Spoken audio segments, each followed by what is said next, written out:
it's Liza Civic, and before we begin, I want to remind you that show notes and links mentioned in this episode can be found in my Facebook and LinkedIn groups called Marketing Myths and Magic. Obviously, it's free to join, and group members get bonus freebies, live Q&As with special guests, events, and I'll be there to answer questions and chat with you. Head over to Facebook, LinkedIn, or there's a link at lizacivicmarketing.com and be a part of the conversation. Okay, let's jump in. Hi, magicians. Welcome back. Thanks for being with us today. This is Liza Civic, and today I have Celeste Burke from TLR Consulting. And we actually had her, we'll call him partner in crime. You can correct his title later. Trevor Robinson here last year. We're talking about things a little bit differently today. A major focus will be LinkedIn and how you can, encourage your employees to use it in the best way possible. And as a business owner, how you should be using it. It's an oft ignored thing by small business owners in their employees, right? So let's talk about what you guys do and how you encourage them, and welcome. Thank you so much. Yes, I'm excited to chat with you. Trevor founded our company TLR. He is my business partner. We have, he's kind of the visionary. I'm the implementer. So we're a good yin and yang there. And a funny story, we've never met in person in real life. So this is the power of social media and building a community and visibility. He and I met through a coaching program, had some synergies, and it took off from there. So just a little plug on the interwebs. That's amazing. How I actually call those people my imaginary friends. And see what you can do with your imaginary friends. So yeah. Hello, internet friends. So yeah, I'm pleased to be here today. And it's interesting, individuals, whether you're in a small business, have a medium-sized business, often think of LinkedIn. I just had a conversation with someone yesterday, is LinkedIn is a place for people to go look for jobs. And we have to continue talking about this narrative because the narrative has changed. And once we start talking about the statistics of what LinkedIn can do, how it can be an asset, and it's not just for sales, it's not just for marketing. So we'll dive into that a little bit. The statistics are alarming. LinkedIn is driving 80% of business to business leads. So if you are in business and you are doing business with another business, people who are in business, you are missing out if you do not have visibility on the platform. So definitely want to dive into that today, dispel some myths, and talk about what we can do day to day, 3 times a week to start to dip our toe into getting your piece of the pie while there is still this blue ocean of opportunity. 80%. I mean, I knew it was big. That's really a mouth-dropping fact when you think about how big these other social medias are and how so many people think they have to be in the latest trending one, whether it fits their business or not. But you're saying that all business that needs to make connections with other businesses should be there. That's what they should be doing. Okay. And so LinkedIn, these statistics are totally, I like to call everything like Googleable, right? You can search them on the internet anywhere. LinkedIn does work with third parties to analyze data, and the data does come back. So these statistics are not something that we've made up. We just share because there's so much power there. During COVID, 200 million people got on the LinkedIn platform additionally. So there's over 800 million people on LinkedIn. 1 in 3 business professionals are on LinkedIn. 176 million individuals in the United States are on LinkedIn.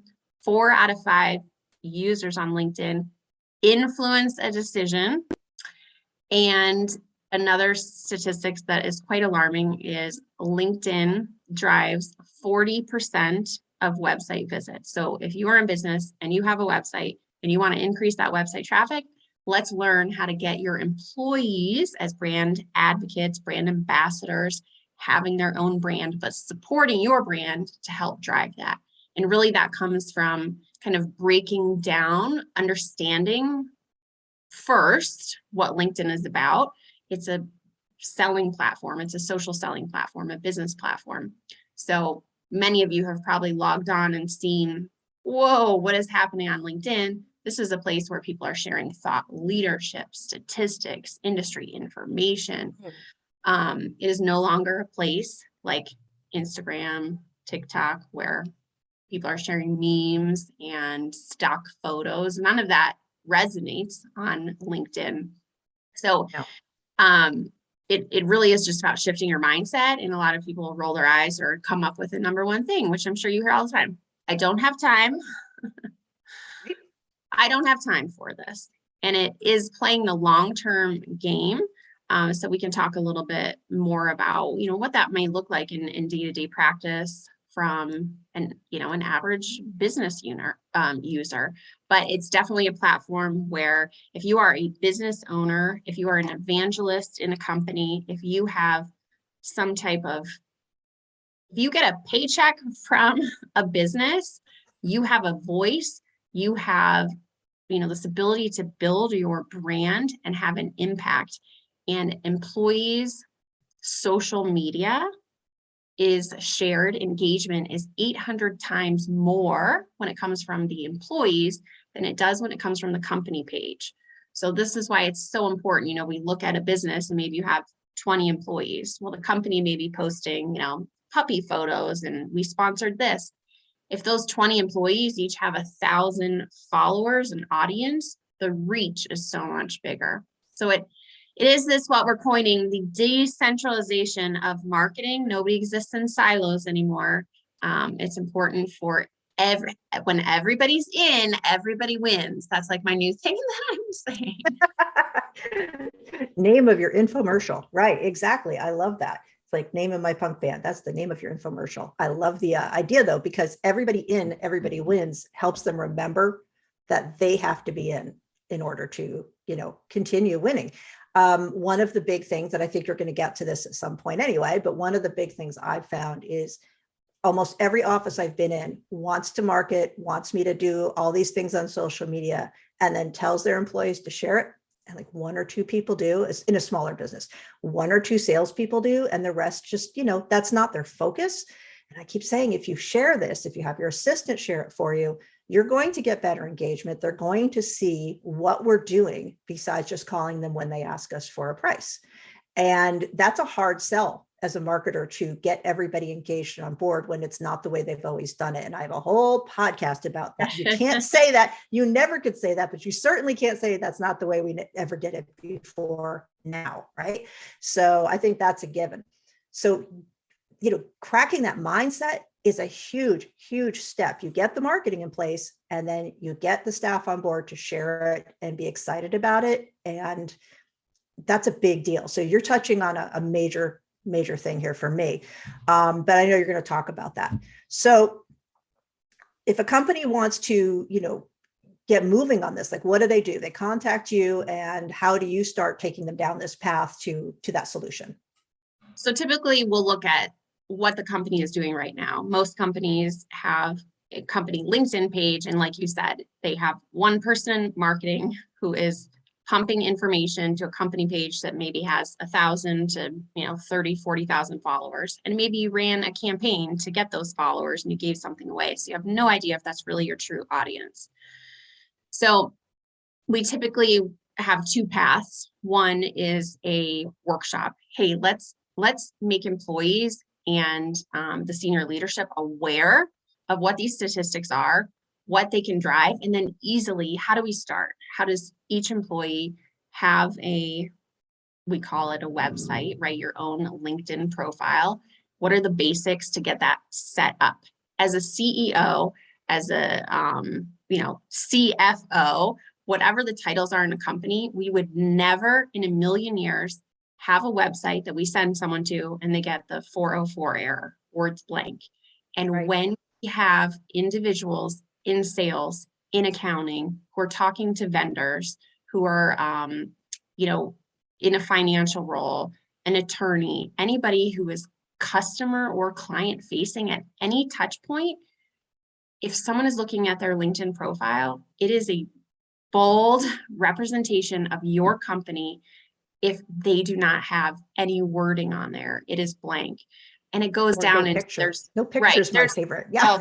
No picture, no banner, no about section. I mean, we're not helping these individuals talk about this place of employment where they work, or feel comfortable, but we have to start with that information and give them the why first. We typically start with a workshop. It's a very basic, generic, let's get everybody up and running. And then we will work with, like you said, those 1 to 2 people in the company, those evangelists, like having them start to infiltrate and share statistics, share information, talk to their buddy, get other people comfortable, because LinkedIn is like an introvert's dream, right? You don't have to face-to-face talk to anybody. You can be sitting behind your computer doing this. So in the face of salespeople, it has allowed them to double or triple their sales efforts because they're not physically having to go to meet with someone. So we always start with a basic workshop, depending on the complexity of the company and what they would like to do. There are some companies whose CEOs are doing this very well. Thought leadership, it's like that trickle down. We will then work on, do you have a sales team? Are they using Sales Navigator? So we can then build out custom workshops that are a little bit more niche, depending on what that looks like. But it really is taking the long-term approach to, we find micro learnings. So, how do we get together for an hour, learn, you take a week or so, implement it, and LinkedIn gives you statistics. It's interesting because as a business owner, let's say you're bringing on a salesperson, or maybe you're ready to expand, you can actually ask them for their statistics. I want to know what your social selling score is. And if I'm going to hire someone, I sure as heck want to know, what is your social selling index? Because if you're not in the top 1 to 5% on LinkedIn, why should I hire you? You're not out there making connections. You don't have an audience. So LinkedIn gives you all the stats that you could ever want to know about what your team is doing. But it's really simple. We just start with some basic training that gets the balls moving, and then we can work on, more complex trainings. Yeah, get the roller coaster up the hill and over, because right now you're on the other side of the hill. You need to get up that, I don't know, it's not a hill, but the track. Not a roller coaster fan. Up the hill, and then you can start gathering speed little by little in bite-sized pieces with any new technology, any new idea, with people who are not comfortable with it. I mean, they may love TikTok, they may do Instagram, but they don't understand how to, LinkedIn is a 3-piece suit to them compared to the other casual things. And people do need training on what to share, how to share sometimes, Right. because they're just not familiar, depending on just their own personal. And I'm not talking about the salespeople here. I'm talking about the people in the office who can be that evangelist from inside for the company, besides the owner, right? So yes. They don't know, and what do I do? What picture do I put up? Yeah. Right. And we're in this space where everybody is hurting for talent. If you are a small to medium-sized business and you have an opening, it is tough competition out there. And you're going to get, a gazillion applications as well. So your personal and professional brand of your company, employees can talk about it. They're sitting in the break room talking about it anyways. If you have a culture champion, if you have somebody who, we all think like, I don't have content, I don't have anything to post, yet I'll spend 10 minutes talking to my friend about an article or something that the president just sent and I read. That is the content. That is the day-to-day. If we're going to share a job, talk about why. Why should someone come work you? I see day in and day out companies sharing, oh, we have this open role if you want to come work for us. Well, okay, I've moved past it. Tell me why. What is your personal experience? How long have you been there? Like, what is the culture like? So those little nuances really start to separate the herds, and we're going to continue to see companies who are really embracing it, even companies with 2, 3, 4 employees who, the CEO, the C-suite, VPs, etc., are making a voice for themselves online and building a community. I think that's very important information, and it applies to all of marketing, right? So you're giving them another place to share that content that is going to get them right in front of other businesses. And that's just